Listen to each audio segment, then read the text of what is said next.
Hello जी, अस्सलाम वालेकुम। कैसे हैं आप सब? उम्मीद है कि सब ठीक होंगे। और ये है मेरा जी आज का नया व्लॉग।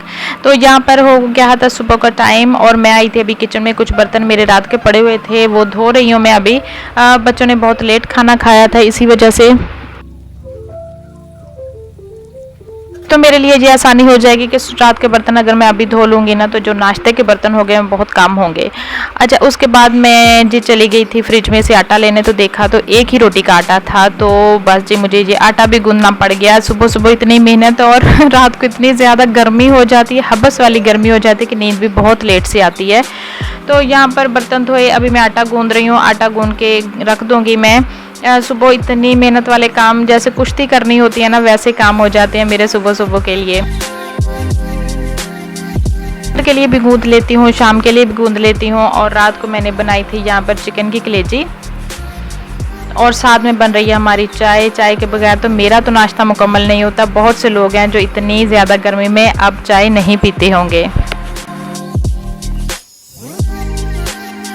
और यहाँ पर जी मेरा सेन आज इतना ज़्यादा गंदा नहीं था। कल ना मैंने सेकंड टाइम तकरीबन 3:30 बजे सेन धोया था। तो आज मैं अभी देख रही थी तफ्तीश कर रही थी कि सेन को धोया जाए या सिर्फ झाड़ू ही लगाया जाए। तो मुझे ये अंदाज़ा हो गया कि आज सिर्फ झाड़ू लगाने से ही काम चल जाएगा। झाड़ू लगाया मैंने थोड़ा सा, और उसके बाद देखा तो पानी आ रहा था, मीठा पानी आ रहा था।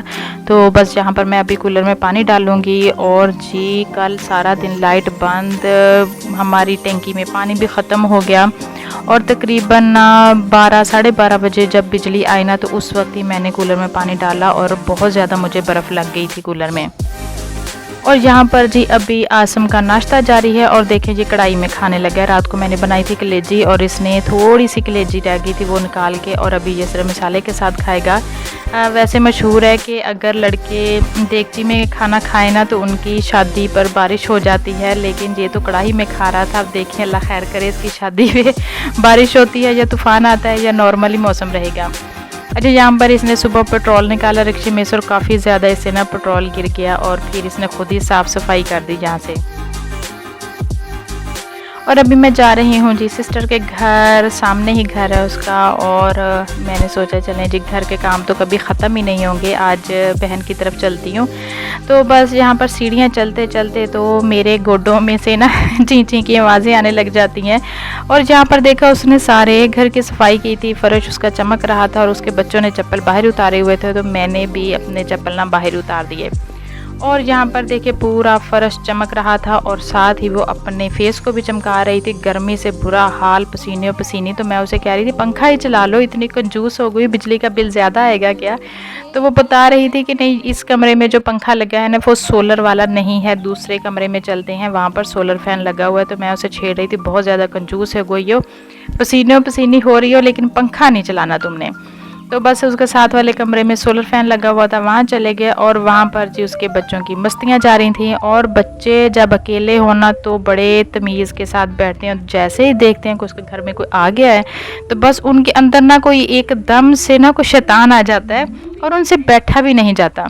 और जहाँ पर देखें कभी वो कलाबाजियाँ कर रहे थे और कभी वो खिड़की में से खड़े होकर ना अजीब अजीब बच्चों को बाहर आवाज़ें दे रहे थे। अच्छा, यहाँ पर जी थोड़ी देर बैठी, फिर मैंने उससे कहा चाय पिला दो। तो कहने लगी बस जी आज दूध भी नहीं है और तुमने चाय का बिल्कुल भी नहीं कहना। तो मैंने कहा मैं ऐसे ही फोकी फाकी बैठी उठ के चली जाऊँ तुम्हारे घर से? तो बस मैं जी थोड़ी देर बैठी, तो मैंने कहा 1 बजे तक तो मैं इंतज़ार नहीं कर सकती कि दूध आएगा फिर तुम चाय बनाओगे, मैं घर ही जाके पी लूँगी। अच्छा, उसके बाद हो गया था दोपहर का टाइम और आज मेरे घर पे सालन ख़त्म हो गया था। तो बाहर से मैंने मंगवा ली थी टिक्कियाँ और रोटियां तो मैंने बना ली थी। और सिर्फ आसम साहब ने बाहर अपने लिए नान लेके आया था। और जी खाना वगैरह खाया। उसके बाद ये सारे मैंने बर्तनों को ना एक नुकरे लगा दिया धो धो के, और इनसे बड़े ऊंची आवाज़ में कहा कि अब अगर तुम टोकरी में से निकले ना मैंने तुमको धोना नहीं है। और ये कैसे हो सकता है? अभी देखे मैंने बर्तन धोए और दूध वाला डोल भी मेरा अभी सिंक में पड़ा हुआ था, ये अभी मैंने धोना है। और 1:30 तकरीबन बज गया था। और यहाँ पर अभी मैं करने लगी हूँ दूध गर्म, और चूल्हा जलाने से पहले ना मैं इस फ़ैन को ऑफ़ कर दूँगी। और आज सुबह ही ना ये सिलेंडर ख़त्म हो गया था, दूसरे वाला लगा दिया। और जो खाली है ना, ये अभी भी यहीं पे पड़ा हुआ है, ये अभी तक मैंने उठाया नहीं है। तो बस जी जहाँ पर जो रात वाला दूध बच गया था थोड़ा सा, उसको भी मैंने डोल उठा के लेके आई कि इसको भी खाली करूँ और लगे हाथों जो सारे बर्तन एक दफ़ा ही धो लूँ।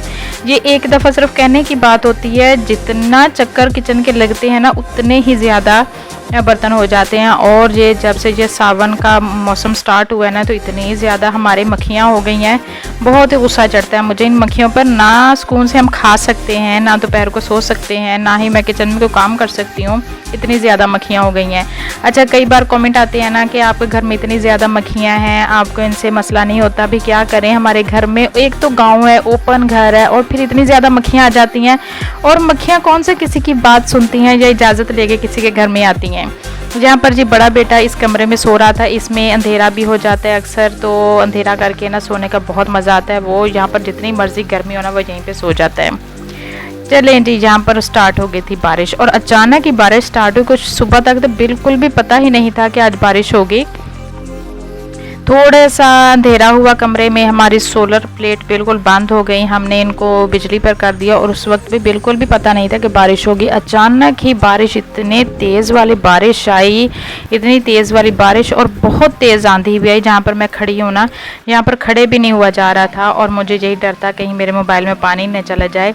तो बस जी मैं जल्दी जल्दी नीचे आ गई, और यहाँ पर जी बच्चों की मस्तियाँ, और मेरे सारे कपड़े भीग गए थे। जितनी देर पे मैं छत पे गई, मैंने तरपाल खोली, नीचे लेके आई, तो मेरे सारे कपड़े गीले हो गए थे। और यहाँ पर देखें जी, बच्चों को अपना बचपन याद आ गया। इनको देखो तो हमें भी अपना बचपन याद आ गया। हम ना अपने सेहन का जो बारिश वाला पानी बाहर जाने वाला होता था ना, उस सुराख को बंद कर देते थे, और पूरा सेहन ना पानी से भर जाता था, और फिर बड़े मज़े करते थे। अब बच्चों के ना सारे शौक़ बदल गए हैं।